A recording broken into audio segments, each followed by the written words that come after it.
Doctor, ನನ್ನ ಎಲ್ಲ ಟೆಸ್ಟ್ಗಳು normal. ಹಾಗಿದ್ರೂ ನನಗೆ ಇಷ್ಟು ನೋವು ಯಾಕೆ? ಈ ಪ್ರಶ್ನೆಯನ್ನು ನನಗೆ ನನ್ನ ಕ್ಲಿನಿಕ್ನಲ್ಲಿ ತುಂಬಾ ಬಾರಿ ಕೇಳುತ್ತಾರೆ. ನಿಮಗೆ ಕುತ್ತಿಗೆ, ಭುಜ, ಬೆನ್ನು ಅಥವಾ ಕಾಲುಗಳಲ್ಲಿ ನೋವು ಇದೆಯಾ? ಯಾವಾಗಲೂ ಸುಸ್ತಾಗಿರುವಂತೆ ಅನಿಸುತ್ತಿದೆಯಾ? 7ರಿಂದ 8 ಗಂಟೆ ನಿದ್ರೆ ಮಾಡಿದ್ರೂ ಬೆಳಗ್ಗೆ ಎದ್ದಾಗ ಫ್ರೆಶ್ ಆಗಿರುವಂತೆ ಅನಿಸುವುದಿಲ್ಲವಾ? ಕಾನ್ಸಂಟ್ರೇಟ್ ಮಾಡಲು ಅಥವಾ ವಿಷಯಗಳನ್ನು ನೆನಪಿಟ್ಟುಕೊಳ್ಳಲು ಕಷ್ಟವಾಗುತ್ತಿದೆಯಾ?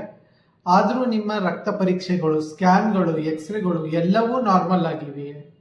ಹಾಗಿದ್ದರೆ ಒಂದು ಸಾಧ್ಯ ಕಾರಣ ಫೈಬ್ರೋಮಯಾಲ್ಜಿಯಾ ಆಗಿರಬಹುದು. ಫೈಬ್ರೋಮಯಾಲ್ಜಿಯಾ ಇರುವವರಲ್ಲಿ ಸಾಮಾನ್ಯವಾಗಿ ಕಾಣಿಸಿಕೊಳ್ಳುವ ಲಕ್ಷಣಗಳು ಏನೇನು ಅಂತ ತಿಳ್ಕೊಳ್ಳೋದ?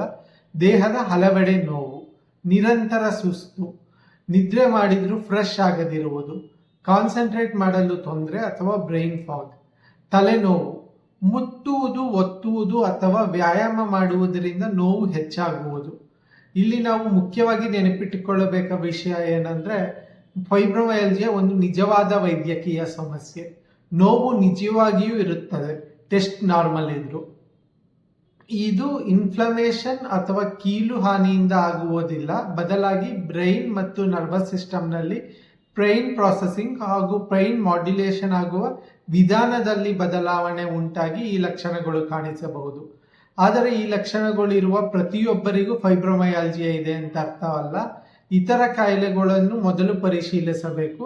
ನಿಮಗೂ ದೀರ್ಘಕಾಲದ ನೋವು ಇದ್ದರೆ, ವರದಿಗಳು ನಾರ್ಮಲ್ ಆಗಿದ್ದರೆ ಒಮ್ಮೆ ರುಮಟಾಲಜಿಸ್ಟ್ ಅನ್ನು ಭೇಟಿ ಮಾಡಿ. ನಾನು doctor Nikhil C, clinical immunology ಮತ್ತು ರುಮಟಾಲಜಿ ತಜ್ಞ, ಬೆಂಗಳೂರು.